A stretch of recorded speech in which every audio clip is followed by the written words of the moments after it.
ሰላም ጤና ይስጥልን ተመልካቾቻችን ከአንከር ሚዲያ ዝግጅት ክፍል ያክብሮ ሰላምታችንን እናቀርባለን። የዕለቱን ዜናዎች ይዤ መጥቻለሁ። መሳይ መኮንን ነኝ። አሁን የደረሰን ዜና አለ። በተለያዩ የአማራ አካባቢዎች የሚደረጉ የሉና ተጋድሎች ተጠናክረው እየተካሄዱ ባለበት በዚህ ወቅት በዛሬው ዕለት በጎንደር የተለያዩ አካባቢዎች ላይ ከፍተኛ ድሎች መገኘታቸው ተገለጸ። በርካታ ወታደሮች ተማርከዋል። ከፍተኛ ቁጥር ያለው የጦር መሳሪያና ተተኳሾች በቁጥጥር ስር መደረጋቸውን ተሽከርካሪዎችም ጭምር በፋኖች እጅ መግባታቸውን ነው ያገኘነው መረጃ የሚያመለክተው። ከተሞች ነፃ ወጥተዋል። በአጠቃላይ በአገዛዙ ሰራዊት ላይ ከፍተኛ ኪሳራ ያደረሱ ጥቃቶች ናቸው የተፈጸሙት። በሰሜን አማራ ቀጠና በላይ ዘለቀ እዝ ሰሞኑን የሚካሄዱ የሉና ተጋድሎች በርካታ አካባቢዎችን ነፃ በማድረግ በአገዛዙ ሰራዊት ላይ ኪሳራ በማድረስ እንደቀጠሉ መሆናቸውን ነው የምናገኘው መረጃ የሚያመለክተው። ጣና ዙሪያ ባሉ የማዕከላዊ ጎንደር አካባቢዎች ቁልፍ ቦታዎች በፋኖች ተይዘዋል። ሻውራ ዛሬ ደግሞ ደልጊ የተባለው ቁልፍ አካባቢ በፋኖች እጅ መግባቱን ነው መረጃዎች የሚያመለክቱት። አጠቃላይ የሰሞኑን እንቅስቃሴና ከፋኖ ጋር በተያያዙ ጉዳዮች መረጃ ሊያካፍለን የአማራ ፋኖ ብሔራዊ ንቅናቄ ሰሜን አማራ ቀጠና በላይ ዘለቀ እዝ የህዝብ ግንኙነት ኃላፊ አርበኛ ዮሐንስ ንጉሱ መስመር ላይ ይገኛል። አርበኛ ዮሐንስ በጣም አመሰግናለሁ። እንግዲህ ተጋድሎ ላይ ያላችሁ በመሃሉ ነው ያገኘው ከፍተኛ የሆነ ድሎችን እንዳገኛችሁ እየሰማን ነው። እንግዲህ በፎቶግራፍም በቪዲዮም ታጅበው የመጡ ዛሬ ውሎች እየተመለከትን ነው። እስቲ በዝርዝር ምንድን የሆነው ዛሬ? መልካም መሳይ፣ እናመሰግናለን። እንደጠቀስከው በዛሬው ዕለት መጠነ ሰፊ የሆነ ጥቃት በአገዛዙ ላይ የተሰነዘረበት ቀን ነው። ከፍተኛ ድልም የተመዘገበበት ቀን ነው በአይነቱ። በዚህ መሰረት ቀጥሎ የማቀርባቸው መረጃዎች የአማራ ፋኖ ብሔራዊ ንቅናቄ የህዝብ ግንኙነት መምሪያ ስር ተጠቃለው የቀረቡ መረጃዎችን ይሆናል። ይህም ማለት በጎንደር ጠቅላይ ግዛት እንዲሁም በአፋብን በላይ እዝ መዋቅሮች በሁለቱ እዞች ጥምረት 3 ኮሮች ተጣምረው ያደረጉት አውደ ውጊያ እንደመሆኑ ከድርጅቱ የተጠቃለለ መረጃ የማቀርብ ይሆናል። በዚህ መሰረት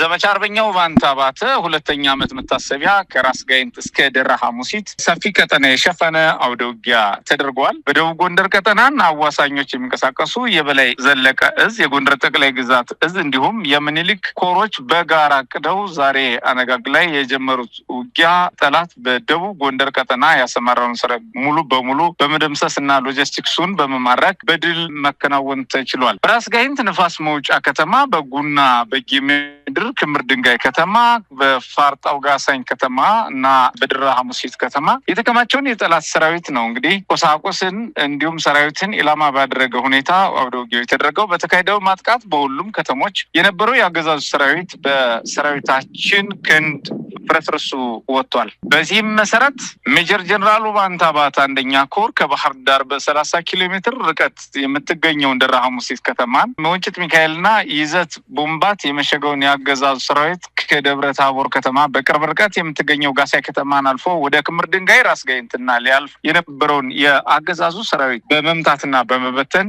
9 ብሬን 3 ዲሽቃ ሞተራይዝድ የጦር መሳሪያ እንዲሁም ከ120 ሺህ በላይ የጦር መሳሪያ ተተኳሽ መማረክ ተችሏል። 453 AK-47 ክላሽኮቭ የነፍስ ወከፍ የጦር መሳሪያ ሲማረክ 135 የአድማ ብተና ምርኮኛ እጁን በመስጠት የተማረከ ነው። 251 በላይ የጠላት ኃይል ደግሞ ተደምስሷል። 7 አርቢጅ የጦር መሳሪያ ከነተተኳሽ የተማረከ ሲሆን ከ10 በላይ ፓትሮሎች ወይም የወታደራዊ ተሽከርካሪዎች የተማረኩበት ግንባር ነው። 28 የጠላት ስንቅና ትጥቅ የተጫኑ ተሽከርካሪዎች የተማረኩ ሲሆን 51 የሬዲዮ መገናኛ በዚህ ግንባር ከተማረኩት መካከል ሲሆን በርካታ የጭስ ቦምቦችና ሌሎች ወታደራዊ ቁሳቁሶችም በስፋት ተማርከዋል። አፋብን ጎንደር ጠቅላይ ግዛት እዝ 206ኛ ከፍ ያለው ደሴ ኮር ንፋስ መውጫ ከተማና ጉና በጌምድር ክምር ድንጋይ ከተማ ላይ ወታደራዊ ጥበብ የተሞላበት የከተማ አውደ ውጊያ በማድረግ ጠላት ላይ ከፍተኛ ምት ማድረስ ተችሏል። በዚህ የተሳካ ኦፕሬሽን ደግሞ በጎንደር ጠቅላይ ግዛት እዝ ስር 3 ዲሽቃ 10 ብሬን 500 በላይ ክላሽኮቭ የነፍስ ወከፍ የጦር መሳሪያ የተማረከ ሲሆን 65 ቃታ ብረቶች ተማርከዋል። 13 አይኮም መገናኛ ወታደራዊ ሬዲዮዎች የተማረኩ ሲሆን 1 FSR መኪና እንደዚሁ ደግሞ ሌሎች ተሽከርካሪዎች ፓትሮል አነስተኛ ተሽከርካሪዎች ተማርከዋል። ከ100 ሺህ በላይ የተለያዩ ተተኳሾችን የተማረከበት ጦር የተሰበረበት የጠላት መጋዘን ሙሉ በሙሉ በቁጥጥር ስር የገባበትና የጠላት ትጥቅና ስንቅ የተማረከበት ግንባር እንደመሆኑ ከ100 በላይ ደግሞ የአድማ በታኝ ተብሎ የሚገለጸው የብአዴን ታጣቂ ኃይል አመራርን ጨምሮ የብልጽግና ካድሬ አመራሮች እና የሚሊሻ ሰራዊት አባላት ሲማረክ ከፍተኛ ኃይል ደግሞ ሙትና ቁስለኛ ሆኗል። ምኒልክ ዕዝ የ303ኛ ኮር 81ኛ 16ኛ ክፍለ ጦሮች እና እንዲሁም 106ኛ ኮር 22ኛ ክፍለ ጦር በደቡብ ጎንደር ጋይንት ንፋስ መውጫ ደግሞ በሚገባ ጠላትን የመታበት አውደ ውጊያ አለ። በዚህ አውደ ውጊያ የምኒልክ 303ኛ ግዙፉ አሳምነው ኮር እና የ106ኛ ደጋው መብረቅ ኮር አሃዶች የተሰለፉ ሲሆን 183 ከተለያየ አሃድ የተውጣጣ የጠላት ኃይል ተማርኳል።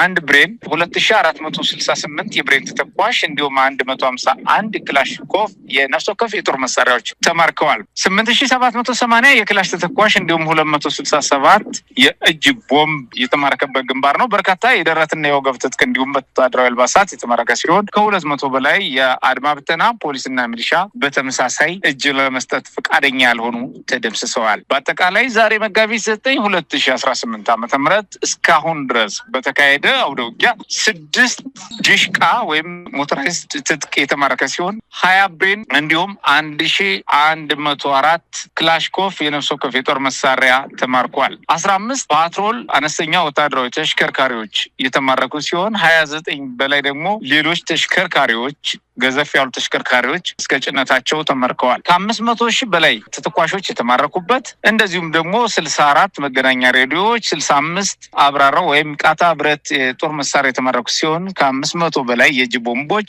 418 ደግሞ እጅ ሰጥቶ የተማረከ በድምሩ የጠላት ሰራዊት በቁጥጥር የሚገኝ ሲሆን በዚህ ውጊያ 651 በላይ የጠላት ኃይል ተደምስሷል። በርካታ ወታደራዊ ቁሳቁሶችም የተማረኩና ገቢ የተደረጉ ሲሆን በዝርዝር በአሁኑ ሰዓት ካቀረብናቸው አጠቃላይ ወታደራዊ አፈጻጸም መረጃዎች በላይ በቀጣይ በነበሩት አውደ ውጊያዎች ያሉት የተጣሩ መረጃዎች ሲጨመሩ ከዚህ በላይ የድሉ ደረጃ ከፍ የሚልበት ሁኔታ እንዳለ ለማሳሰብ እየወደድን በተደረገው አውደ ውጊያ እጅግ ስኬታማ የሆነ የአንድነት መንፈስ ያለበት እጅግ ስኬታማ የሆነ ሚስጥራዊ እና ወታደራዊ ስራ አፈጻጸም የተከወነበት እንደዚሁም በሞራልም በተግባርም የሰራዊታችን የማድረግ አቅም በእጅጉ ያደገበት እጅግ ያየለበትና ከጠላት ኃይል በእጅጉ ቁመናችን ያሻሻል መሆኑን በተግባር የተፈተነበት ከባህር ዳር አፍንጫ ስር ያገኘናቸው ድሎች በመሆናቸው የባህር ዳር አፍንጫ ስር የተገኙ ውጤቶች ያገዛዙን በአማራ ላይ ያለውን ተጽዕኖ ወደ ዜሮ ያወረደ መሆኑን ያስረገጡ ወታደራዊና ፖለቲካዊ ድሎች ነው እየተገኙት። በተጨማሪ የጠላት አመራሮች የተመቱና የተያዙት ማንነት እየተረጋገጠ በቀጣይ መረጃዎችን የምንሰጥ ይሆናል። በዛሬው ዕለት ለተከፈለው ዋጋ በሜጀር ጀነራል ውባንታ ባተ 2ኛ ዓመት ሙት ዓመት መታሰቢያ በተደረገው አውደ ውጊያ ለተገኘው ድል ላስተባበሩ መሪዎችና ለተዋጋው ሰራዊታችን እንዲሁም ለአገዘው የህዝባችን ክፍል በሙሉ በዚህ አጋጣሚ ምስጋና እያደረስን ሰራዊታችን ምኒልክ ዕዝም በላይ ዕዝም እንዲሁም የጠቅላይ ግዛት እዞች በጋራ ያደረጉት ወታደራዊ ኦፕሬሽን እጅግ ስኬታማ ሆኖ አልፏል። መሳይ በጣም ነው የማመሰግነው አርበኛ ዮሐንስ ንጉሱ። እንግዲህ በቪዲዮም በፎቶግራፍም ጭምር ነው አሁን ያቀረብካቸውን መረጃዎች በማየት ማረጋገጥ የሚቻለው። ግን ምን ማለት ናቸው እነዚህ ድሎች? ከተሞችን ነጻ ያደረጋችሁት በእጃችሁ ይገኛሉ። ምናልባት በእነሱም በቀጣይ ምን ልታደርጉ እንደምችሉ እንደ ከዚህ ቀደሞቹ አስተዳደር ተክላችሁ የራሳችሁን ማለት ነው የምትቀጥሉበት ሁኔታ ነው የሚኖረው። የማረካችኋቸው መሳሪያዎችንም በተመለከተ እናንተን የበለጠ በትጥቅና በስንቅ እንድትደራጁ የሚያደርግ እንደሆነ ነው አሁን በግለጽክልን ዝርዝር መረጃ መሰረት የተገኙት የጦር መሳሪያዎች ተተኳሾች ቀላል የሚባሉ አይደሉምና እንደው ምን ማለት ናቸው ድሎቹ? የእናንተን ኃይል በማጠናከርና የአገዛዙን ሰራዊት በማዳከም በሁለቱ አንጻር እንዴት ይገለጻል? መልካም። የመጀመሪያው ቦታ ከመቆጣጠር በላይ ቦታ ሊይዝ የሚችለውን የጠላት ኃይል ማፍረስ የመጀመሪያው ስኬታማ ተግባር ነው። ምክንያቱም ኃይሉ ከተመታበት ገዥ መሬቶችንና ከተሞችን ቦታዎችን ሊቆጣጠር ሊገዛና ሊጨፈጨፍ ስለማይችል ቁመናውን የማዛ የማዛባት አንድ ከተማ ከማስለቀቅ በላይ ሁለት ከተማ ከማስለቀቅ በላይ የሆነ ወይም ደግሞ ወታደራዊ ምሽጎችን ከማስለቀቅ በላይ የሆነ ወታደራዊ የድምሰሳ አፈጻጸም ነው እየተከወነው። ይህ ማለት አጠቃላይ ቁመናውም በሌሎች ቀጠናዎች ሊያደርግ የሚችለው መስፋፋትና ንቅናቄ የጠላት ንቅናቄ ተስፋና ሁኔታ ቁመና በእጅጉ የሚያዛባና የጠላትን ኃይል በአማራ ምድር የሚያደርጋቸውና ያቀዳቸው እንቅስቃሴዎች ከማድረግ የመጨረሻ ተስፋውን አሟጦ የሚያፈገፈግበት የሚፈርስበት ሁኔታ ያረጋገጠ ወታደራዊ ግዳጅ አፈጻጸም እንደሆነ ማየት ይቻላል። በተጨማሪ ከፍተኛ የሎጂስቲክ አቅም የተገኘበት እጅግ በርካታ አስፈንጣሪ አቅሞች ከጠላት ትከሻ የተማረኩበት አንድነታችን ማጽናት የተቻለበት ፖለቲካዊም ወታደራዊም የሎጂስቲክ አቅምም ከፍተኛ ጠቀሜታ ማግኘት የተቻለባቸው አውደ ውጊያ ውጤቶች ናቸው ማለት ይቻላል። መሳይ እነዚህን ድሎች መነሻ በማድረግ የአብይ አህመድ አገዛዝ ፖለቲካዊ መዋቅሩ የተዳከመበትና በወታደራዊ ኃይል ብቻ ስልጣኑን ለማስጠበቅ እየተንገታገተ እንዳለ ያለፉት 2 ዓመታት ምስክር ሊሆኑ ይችላሉ። አሁን ወታደራዊ አቅሙም እየተዳከመ ነው። የጥምር ኃይሉ፣ የሚሊሻው፣ የአድማ በታኝ፣ የመከላከያ ሰራዊቱ በጥምረት ሌላም የፌደራል ፖሊስም እንዳለ ነው እንግዲህ ከምርኮኞቹ ቪዲዮ ላይ ፎቶግራፍ ላይ ተመለከትኩት። እነዚህ ወታደራዊ ኃይሎች በአሁን ሰዓት ቁመናቸው ምን ይመስላል? እንደምንሰማው ሚሊሻው ነው በብዛት ለአብይ አህመድ የፊት ለፊት ግንባር ሆኖ እየተዋጋ የሚገኘው። በዚህ ረገድ እናንተስ የምትሰሩት በባለፈው ጥሪ አድርጋችኋል። አሁንም እንደምናየው ፊት ለፊት የሚዋጉት ከፍተኛ መስዋዕትነት እየከፈሉ ያሉት ለአገዛዙ እነዚሁ የሚሊሻ ኃይሎች ናቸው። እንደው በዚህ ረገድ በቀጣይ የምትሰሩት ስራ አለ ወይ? በጥቅሉ የዘረዘርካቸው አብይ አህመድ ጥምር ጦር ብሎ ያደራጃቸው ኃይሎች ናቸው። በዓላማና በግብ ደረጃ ህዝባችን ለመበደል የጋራ ስምምነት እንዲኖራቸው ተደርጎ የተደራጁ ናቸው። ስማቸው ቢለያይ አገልግሎት መጠናቸውና አጠቃላይ አደረጃጀታቸው ደግሞ ልዩነት ይኖረዋል አለውም። አቅማቸውን በተመሳሳይ ሆኖም ግን ጥምር ኃይል በማለት የአማራን ህዝብ የህልውና አደጋ በማባባስ የአማራን ህዝብ እንደ ህዝብ የመቀጠል ዕጣ ፈንታ የገደል አፋፍ ድረስ ገፍተው ለመጣል እየታገሉ ያሉ በአብይ አህመድ ቋንቋ ጥምር ኃይል ተብለው የሚገለጹ ናቸው። እነዚህ በአብይ አህመድ ቋንቋና በብልጽግና ቋንቋ ጥምር ኃይል ብለው የሚገለጹ ኃይሎች ሁሉም ኃይሎች ላለፉት 2 ዓመት ተኩልና ከዛ በላይ በጥቅልም ሆነ በወልም ሆነ በተናጠል የሰላም ጥሪ ሲደረግላቸው የቆዩ ሲበረታቱ የቆዩ ተማርከው እየተለቀቁ ማስተማር ግንባታ ሲሰጣቸው የቆዩ ሰፊ በሰላም የመኖር እድል የተመቻቸላቸውና እድላቸውን ግን ሳይጠቀሙ የቆዩ የህዝባችን መከራ እንዲራዘም ሲያደርጉ የቆዩ መካከላቸው ይበዛሉ። ይህ ማለት ግን ተገደው ዓላማቸው ሳይሆን ሁኔታዎች አስገድደዋቸው ደግሞ አብረው የቆዩ ስላሉ በጥብቅ ወታደራዊ ማስገደጃ አማራጮች ወይም ልዩ ልዩ ጥቅማ ጥቅሞች ተታለው የቆዩ አሉና እነዚህ አካላት በተደጋጋሚ ጥሪ ተደርጎላቸዋል። በተደጋጋሚ 2-3 አማራጭ ቀርቦላቸዋል። አሁንም 2-3 አማራጫቸውን ተጠቅመው የአብይ አህመድን ሴራ እንዲያከሽፉ እንደዚሁም ደግሞ ራሳቸውን እንዲያተርፉ ጥሪ ማድረግ እንዳለብን እናምናለን። በጥቅሉ ግን የመሸ ቢሆንም ፈጽሞ አልጨለመምና አሁንም እድላቸውን እየተጠቀሙ ያላቸውን አማራጭ ቤተሰባቸውንም ሆነ ፋኖን በማናገር በአካባቢ መኖር ማህበረሰብ ጋር ፋኖ እንዲያገናኛቸው በመነጋገር ከዚህ ከመሸነፍና ከመደምሰስ ማያልፍ አገዛዝ መዳፍ ውስጥ ወጥተው አንድም ራሳቸውን እንዲያተርፉ ሁለትም የአገዛዙን ሴራ እንዲያከሽፉ ጥሪ እናስተላልፋለን። ደግሞ እንደጠቀስከው በማዕከላዊ ጎንደር ዞን የአለፋ ወረዳን ነጻ የሆነበት በተለይ ደግሞ የካቲት 15 2018 ዓ.ም የመይሳው ካሳ 2ኛ ኮር አለፋ ወረዳን በመቆጣጠር የቻለበት አውደ ውጊያ መደረጉ ይታወቃል። በተደረገው 2 ቀናት የወሰደ አውደ ውጊያ ከፍተኛ ውጤት ተመዝግቧል። የመይሳው ካሳ 2ኛ ኮር አለፋ ወረዳን በተቆጣጠረበት የአውደ ውጊያ ግንባር እጅግ አመርቂ ሁለንተናዊ ድል መመዝገቡን ነው እንግዲህ የተረጋገጠው። በ2ኛ ኮር ሰብሳቢ አርበኛ ማንዴላ ያዩና አርበኛ ባበይ አምባዬ እንዲሁም በአርበኛ በልም ጌታቸውና አርበኛ ጌታቸው አማረ እንዲሁም በአርበኛ ሚናስ አለማየሁ የተመራው እና በአስተባባሪ ግብረ ኃይል የተመራው ይህ ውጊያ በጣም ውጤታማ የተባሉ አፈጻጸሞች የተመዘገቡበት ሲሆን ላለፉት 2 ዓመታት ተኩል ያህል የጠላት ጠንካራ ይዞታ ሆኖ የቆየው የአለፋ ወረዳ ዋና መቀመጫ ሻውራ ሊማረክ ይችላል ማለት ነው። በአለፋ ወረዳ ሻውራ ከተማ ትልልቅ ምሽጎች ያሉበት እንደመሆኑ ቀጠናውን ለመከላከል ለመከላከል አያሌ ኃይል አሰማርቶ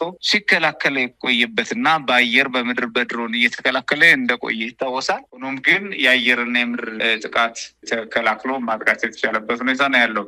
ይህ አውደ ውጊያ የኮርና የክፍለ ጦር አመራሮችን ከብርጌድና ከሻለቃ መሪዎች ጋር በመተሳሰር ቋራሜላ ክፍለ ጦር፣ ካራማራ ክፍለ ጦር፣ አድዋ ክፍለ ጦር፣ ፊታውራሪ ገበየው ክፍለ ጦር ካላቸው ኃይል አወጣተው የካቲት 15 2018 ዓ.ም ነው እንግዲህ አውደ ውጊያ የተጀመረው። ያገዛዙ አሸርጋጅ አድማ በታኝ ሚሊሻ ፖሊስና የስርዓቱ አሸርጋጅ ባንዳዎችን በመደምሰስና በመማረክ ከ7 በላይ ከተማ ውስጥ እና ከከተማው ዙሪያ የተሰሩ የቁም ምሽጎችን በመስበርና በመደምሰስ ነው ጠላት በመደምሰስ ነው እንግዲህ የሻውራ ከተማን መቆጣጠር የተቻለው። የአብይ አህመድ የሚተማመንበትና በየሚዲያው እንደ ማስፈራሪያ የሚጠቀምበት የድሮን ጥቃት ለማድረስ የሚችለውን ያህል ሙከራ ቢያደርግም በሰራዊታችን ላይ ጉዳት አላደረሰም። እንደዚሁም ደግሞ የጠላት ኃይልን መታደግ ሳይችል ቀርቷል ማለት ነው። የድሮን ጥቃቶቹ የሰራዊታችን ጀግንነትና የውጊያ አፈጻጸም ጠላትን ከሻውራ ከተማ ጠራርጎ በማስወጣት የካቲት 16 2018 ዓመተ ምህረት በየስራቸው የተደበቀውንና ለማምለጥ የሞከረውን ያገዛዙ አሸርጋጅ ቡድን ነው እንግዲህ እየተፈለገ እጅ እየሰጠ ያልሰጠው ደግሞ ውጊያ የከፈተው ደግሞ እየተደመሰሰ ከሞት ያመለጠውም እንደዚሁ የብልጽግናው ካቢኔና ባንዳ ሰራዊቱ በእግር እያሳደደ ጥቃት አድርሶበታል። ሆኖም ግን የተወሰኑ ኃይሎች ወደ ባህር ዳር አቅጣጫ ሸሽተው ለማምለጥ ሞክረዋል። በጣም ነው የማመሰግነው አርበኛ ዮሐንስ ንጉሱ። እንግዲህ ዛሬ የተገኙ ድሎችን በተመለከተ ላቀረብክልን ዝርዝር መረጃና በአጠቃላይም ለሰጠህን አስተያየት በአንከር ሚዲያ ታዳሚዎች ስም ከልብ ነው የማመሰግነው። ከልብ ነው አመሰግናለሁ መሳይ። መልካም ጊዜ።